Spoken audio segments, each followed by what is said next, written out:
से हर साल 2 से 3 इवेंट्स होते ही होते हैं हमारे, जिसमें ये मुशायरे लिमिटेड है।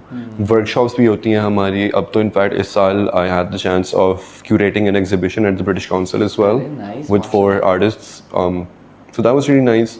मगर ये है कि ever since I started Pavilion, I remember back then platforms नहीं थे राइटर्स के। तो पोइट्री और आर्ट ने किस तरीके से आपको इन्फ्लुएंस किया? आपको किस तरीके से लगता है कि लाइफ चेंज हुई है? So I feel like being someone who was a writer पहले से ही, and then finding out about the art world, then deciding to become a part of it, and choosing to grow with it and choosing to constantly learn more things, learn new things, polish old hobbies and old habits. I feel like that's a constant phase of growth.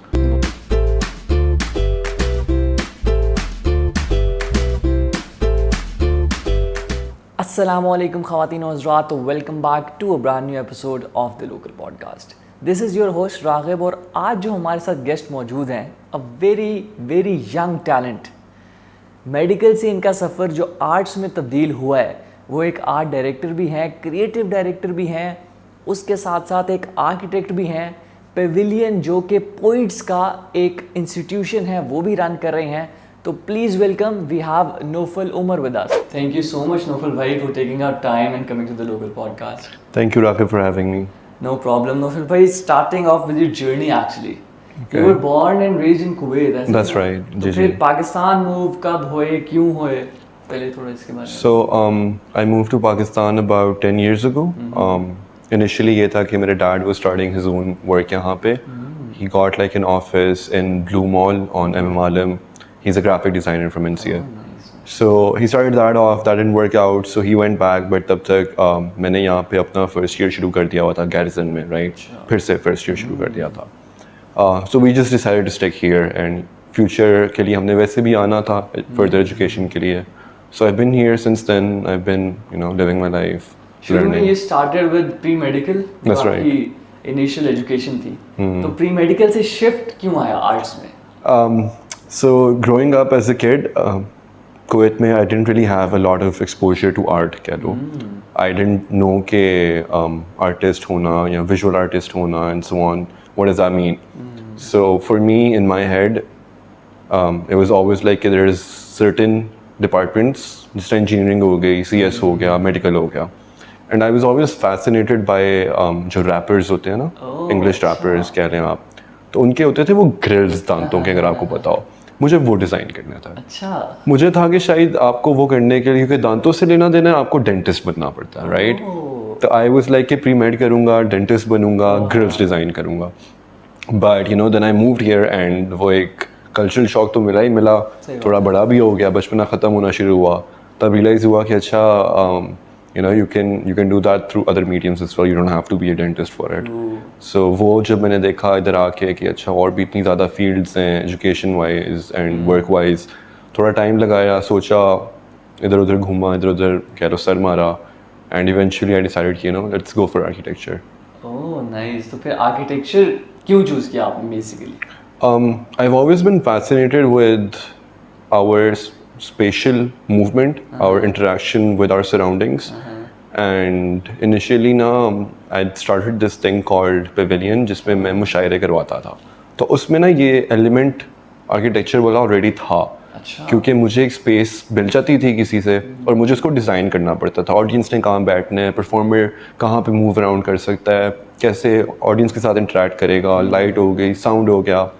तो वो जो एक different factors को compile करके चीज़ बनती थी ना, आप कह लें, मैंने वो चीज़ आर्किटेक्चर में भी देखी कि it's not just about designing a facade, it's about everything that's going to happen inside. It's about both beauty that's on the outside and on the inside while remaining functional. And architecture में जितना in depth आप कह लो details को देखा जाता है, आई don't think उतना किसी और फील्ड में देखा जाता था। ट्रू। अगर हम पेविलियन की आपने बात ही की है, तो पेविलियन के बारे में थोड़ा डिग इन करते हैं कि when was it established actually?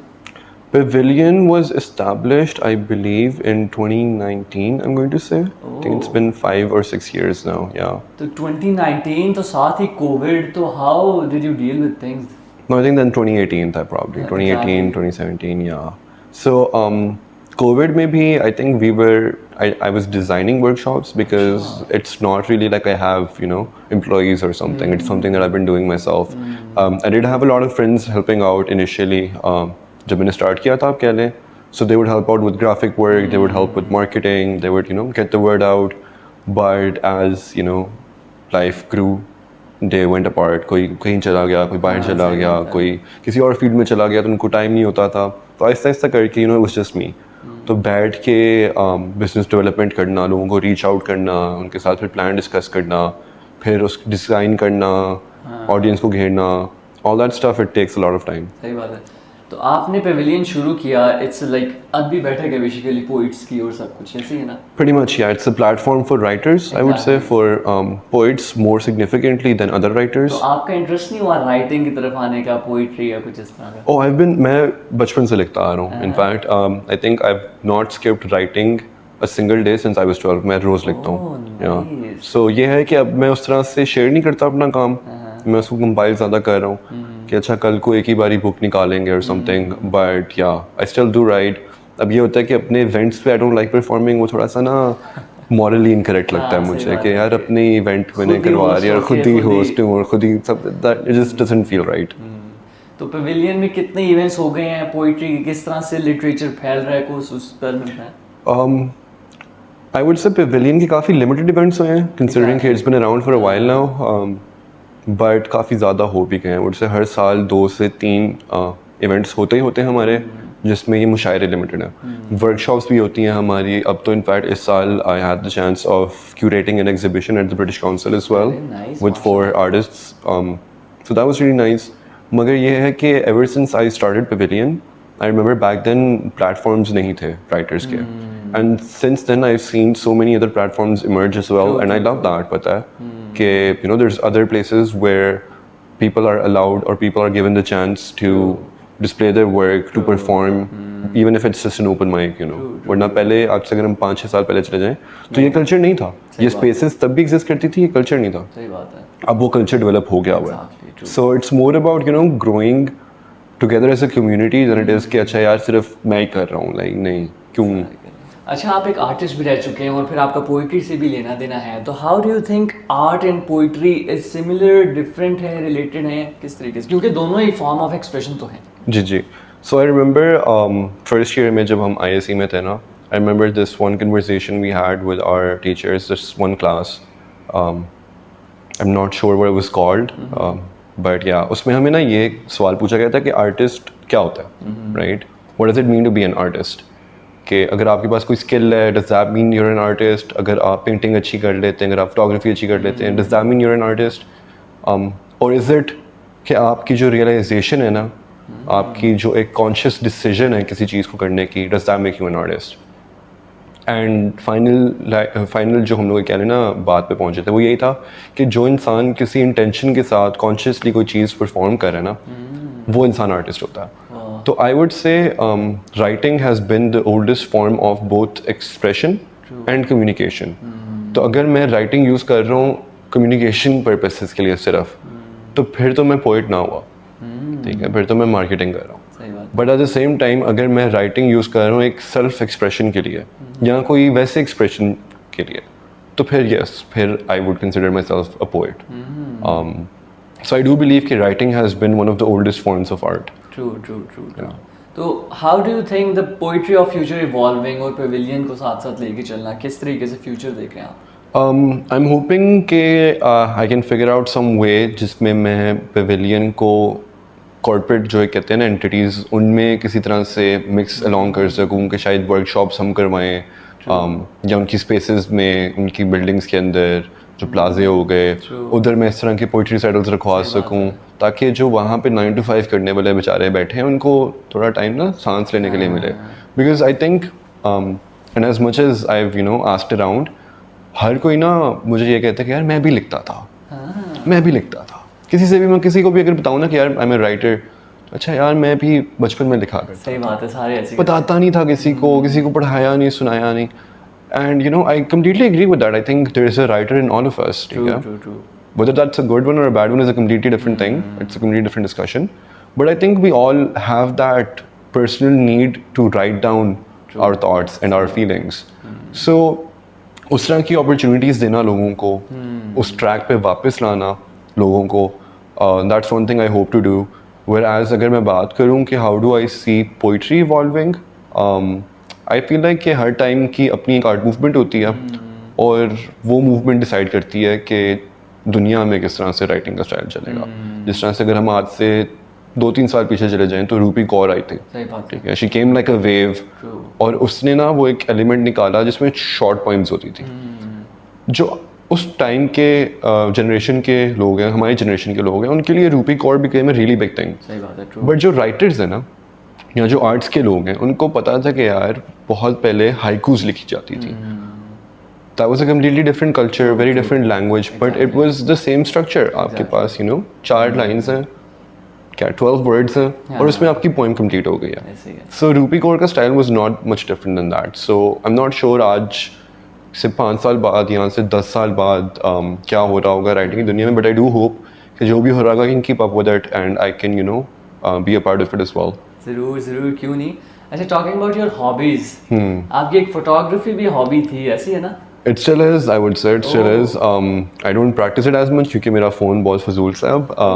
But आज से अगर मैं कह लें 6-7 महीने पुरानी बात करूँ, जब मेरे पास अच्छा फ़ोन था तब मैं फिर से कर रहा था. I do portraits, I do landscape. तो उससे प्रोफेशनली क्यों नहीं आपने आगे सोचा करने का? एक होता है अपना नीश पिक करना, राइट. सो एक होता है एक चीज़ को हॉबी वाइज ले के चलना. जिस तरह से अगर हम बात करते हैं यूनिवर्सिटी टाइम की, तो हमें अपनी असाइनमेंट्स पसंद थी, ठीक है, हमें अच्छा लगता था हमें क्या काम मिल रहा है, हमें किस तरह से ट्रैक पे सोचने को मिल रहा है, पर्सपेक्टिव्स देखने को मिल रहे हैं, सीखने को मिल रहा है, बट हमें डेडलाइंस नहीं पसंद थी. So with the same thing happening when it comes to money, right, और एक क्लाइंट इन्वॉल्व हो जाना, फिर आपके ऊपर एक रिस्पॉन्सिबिलिटी आ जाती है. I have worked in certain projects जिसमें मुझे फोटोग्राफी के भी पैसे मिले, but I don't enjoy them. I don't get to enjoy those things. So I've made sure कि उसको मैं एक hobby ही रखूँ. True. And I keep up with that. उससे मुझे ये फ़ायदा होता है कि pavilion होगी या अगर कोई मेरी creative job हो, तो उसमें I have that insight जो एक photographer की हो सकती है. But I do remember कि there's a bunch of people, a bunch of my friends in fact, जिनको मैं वो एक धक्का दे सका था कि यार बड़े अच्छे photographer बन सकते हो, कि यार अच्छा हम इसको ज़रा हॉबी तो बना के देखो. माशाल्लाह वो लोग बहुत बड़े वेडिंग फोटोग्राफर्स, फैशन फोटोग्राफर्स कुछ तो बन चुके हैं, या कुछ अब्रॉड जाके वेडिंग फोटोग्राफी कर रहे हैं. So I love that for them. I love that I was able to give them that career counselling एक किस्म की बचपन में, क्योंकि हमारे पास बचपन में इस तरह के दोस्त नहीं होते. दोस्त क्या होते हैं, यार क्रिकेट खेलें, अच्छा यार आज ये करें. थोड़ी सी ना हेल्दी हॉबीज भी होनी चाहिए हमारी, जो क्रिएटिव हों, जिनको कल को हम मोनेटाइज कर सकें. अच्छा, अगर हम आर्ट और पोइट्री की बात करें तो इसमें रोल ऑफ इमोशन का बहुत बड़ा हाथ होता है. जी. What do you think about that? कभी कभार हम एक सर्टन स्टेट ऑफ माइंड में होते हैं, ठीक है. That could be because of something, एक ख्याल जो पुराना आ जाए हमारे दिमाग में, या कोई एक्सपीरियंस जो हमने अभी भी किया हो, या कोई ख़बर जो हमें अभी भी मिली हो. तो जब लिखने की बात आती है ना, इट्स नॉट कि आपने जो पहला ड्राफ्ट लिखा है वही आपकी फाइनल पीस है. नहीं, वो एक एक्सप्रेशन है. अब आपके ऊपर है कि आपने उसके ऊपर बैठ के कितनी बार काम किया. जिस तरह अगर मैं अपनी राइटिंग स्टाइल की बात करूं, तो मैं बैठे बैठे कोई चीज़ लिखना शुरू करूंगा, फिर मैं उसको हर रोज़ शायद विजिट करूं. If that's a piece that I want to work on, if I feel like अच्छा this is something जो मैंने I want to put out there, right? तो मैं उस पर बैठ के शायद रोज़ काम करूँगा. कभी मैं घंटा दे दूँगा उसको, उस पर बैठ के सोचता रहूँगा कि यार अच्छा क्या चेंज हो सकता है, क्या ऐड होना चाहिए, क्या निकाला जाना चाहिए. रिविजन है ना बार बार. तो आई फील है कि आप उसको जितनी बार रिवाइज करोगे ना, उसमें वो इमोशन इनिशियल जिसकी वजह से वो लिखा गया हुआ था वो रहना चाहिए, बट उसको ना अगले बंदे के लिए डाइजेस्टेबल करना, वो फिर एक एज ए राइटर या एज एन आर्टिस्ट करना आपको चाहिए. अगर तो आपने उसको बस एक जो आपको पहला ड्राफ्ट आया, जो आपको पहला एक रॉ एक्सप्रेशन आया, आपने वही लिख दिया ना, हो सकता है वो बहुत अच्छा हो, ठीक है, बट अगला इंसान ना उसको पढ़ते ही शायद उस तरह से उसके साथ रिलेट ना कर पाए. सही बात है. और उसको हो कि यार ये बहुत ही ना this is very Naufal, this isn't something that Ragib would feel or has felt or might feel in the future. So it depends कि आपने उस चीज़ को कहाँ से कहाँ तक लेकर जाना है. And with my own work it's like कि मैं कभी भी नहीं फील करता कि मेरा काम अच्छा हो गया है, बट एक सर्टेन टाइम आएगा जिसके बाद ना मैं अपने दोस्तों में या जो अगर किसी नए इंसान को मिल रहा हूँ उसके साथ बैठ के ना उसको अपना काम सुनाऊंगा। 3-4 लोगों को अगर मैंने काम एक ही सुना दिया ना अपना, तो फिर आई फील लाइक यार you know maybe I need to stop revising this now and maybe it is complete, क्योंकि हमें अपने काम में हमेशा कमी पेशी नज़र आती रहती है। Exactly. हमें हमेशा लगता है कि यार this can be better, this can be better, and it can be better, exactly. But एक फुल स्टॉप लगाना बड़ा ज़रूरी होता है ताकि आप अगली चीज़ पे मूव ऑन कर सकें। और अगर हम आपकी लाइफ की बात करें तो पोइट्री और आर्ट ने किस तरीके से आपको इन्फ्लुएंस किया, आपको किस तरीके से लगता है कि लाइफ चेंज हुई है? अगर मैं सोचूं, क्योंकि I have thought about this पहले भी यू नो कि अगर मैं डेंटिस्ट बन जाता, अगर मैं गैरिसन में पढ़ा हूँ तो मैं अपने दोस्तों के साथ आर्मी में चला जाता, तो आई don't think I would be who I am right now, right. I feel like कि शायद मैं जिस तरह भी एक एक्सप्रेसिव हो के बात करता हूँ या किसी इंसान के साथ एम्पैथेटिक हो सकता हूँ, I don't think I would have been able to do that. I don't think मेरी वोकैबुलरी इतनी यू नो वास्ट होती। So I feel like being someone who was a writer पहले से ही, and then finding out about the art world, then deciding to become a part of it, and you know choosing to grow with it and choosing to constantly learn more things, learn new things, polish old hobbies and old habits. I feel like that's a constant phase of growth. Wow. It's not something जो मैं कहूँ कि यार हाँ अब मैं artist हूँ, अब मैं writer हूँ. I feel like I will constantly have to challenge myself as well. Perfect, yes. और कोई यंग ऑडियंस जो इस फील्ड में आ रही है, आप क्या एडवाइस देंगे उनको? उनको मैं ये एडवाइस दूंगा कि यू नो जितने पर्सपेक्टिव्स आप ला सकते हो, जितनी रिसर्च आप कर सकते हो आप करो, जितनी आप मेंटोरशिप ले सकते हो आप लो, True, सही बात। But be sure to you know have people around you who want you to grow as well. Be around people who have passion. Don't be around people who are just doing it for money or for fame. उनसे आपको growth या उनसे आपको ना इस field में कुछ खास अच्छा नहीं मिलेगा। अच्छा, आपकी पूरी जर्नी में कोई आपका एक होता है ना इन्फ्लुएंसर जिसको आप यू नो फॉलो करते हैं, लुक फॉरवर्ड टू करते हैं, वो कौन है? कोई है एक स्पेसिफिक बंदा? So I don't have a specific. I would say there's always been role models that I've had or looked up to. Can you There's name? always been idols that. Can I name one? आपको एक arts की field मुझे बोले, मैं उसमें बता देता हूँ चलें। Graphic design. ग्राफिक डिज़ाइन में अगर मैं बात करूँ तो there's I think 3 people. एक तो जब I was in Kuwaitina to my own father, right? He was a graphic designer. He was working initially with a newspaper, then a marketing agency. So I was always curious कि you know dad works with all these cool brands. हमारे घर पे different brands की चीज़ें आ रही हैं and he's like कि मैंने इनके लिए पैसे भी नहीं दिए, तो like कितना cool job है। And then when I moved here, so I remember going to NCA, right? किसी एग्जीबिशन पे थीसिस की, एंड वहाँ पे एक बंदे ने ना ग्राफिक्स पे काम किया हुआ था और उसने आई थिंक बिनाले पे भी डिस्प्ले किया था later on, and that was like a Kaaba की revisioning. So he I don't remember his name right now. Him I would say really, अगर मैं विजुअल आर्ट्स की बात करूँ, there is a bunch of different people. कुछ मेरे mentors भी रह चुके हैं अल्हम्दुलिल्लाह. So I've always had different fields के idols. I would say poetry. Poetry में आप कह लें, there's this English writer I've always liked his work. He's a very good performer as well. उसका नाम है Rudy Francisco. There's this English writer. उसका ना performance का तरीका I've always liked because I feel like कि writing isn't like poetry isn't just writing it out, right? उसको आपने phrase इस तरह से करना है, उसको आपने perform इस तरह से करना है कि अगला आपकी उस expression को पकड़ सके, उस feeling को समझ सके. So Rudy Francisco has always been one writer I've always looked up to. Great. In the end, Naufal भाई, thank you so much. End पे हम 2 लाइनें पोइट्री की, मैं हर गेस्ट को कहता हूँ कि शायरी का एक तड़का लगाते हैं हम. Okay. तो आप भी प्लीज़ कोई 2 लाइनें. Yeah, so I'm very जिस तरह से मैंने पहले मेंशन किया था ना कि मैं तकरीबन रोज़ लिखता हूँ, उसका एक मसला ये है कि मुझे याद कुछ नहीं रहता. तो मैं फ़ोन से अपने आपको जो रिसेंट वर्क है आप कह लें, इस पर मैंने आई थिंक कल काम करना शुरू किया. क्यों नहीं? So this is about, अगर मैं थोड़ी सी बैक स्टोरी दूँ ना, तो this is about love, right? It's about कि love क्या होना चाहिए मेरी नज़र में, right? Is it कि is first look में true love होना, is that real? Is it something जिसके लिए आपको लड़ना चाहिए? Is it something जो टाइम के साथ डेवलप होता है? Okay. तो इसमें जो 2 लाइन्स मैं दूंगा ना, You can give 3-4 as well. वैसे 2 लाइन तो मैं वैसे कहा है. फिर मैं आपको ऐसा करता हूँ, मैं आपको ना पहला ड्राफ्ट जो मैंने इसका लिखा है मैं वो सुना देता हूँ. Perfect. So the poem goes like, as a kid, I once read that in war, there are only those who have lost and those who have survived. So growing up, I was often dumbfounded by my friends who would set off into the battlefield of love with their hearts worn out on their sleeves.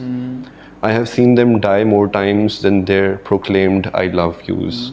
I have seen them return with more parts of the battlefield and less of themselves. I have tended to soldiers who knew not how deep or of all the places they'd been bruised, only for them to hop back on the first cavalry, all in the name of true love.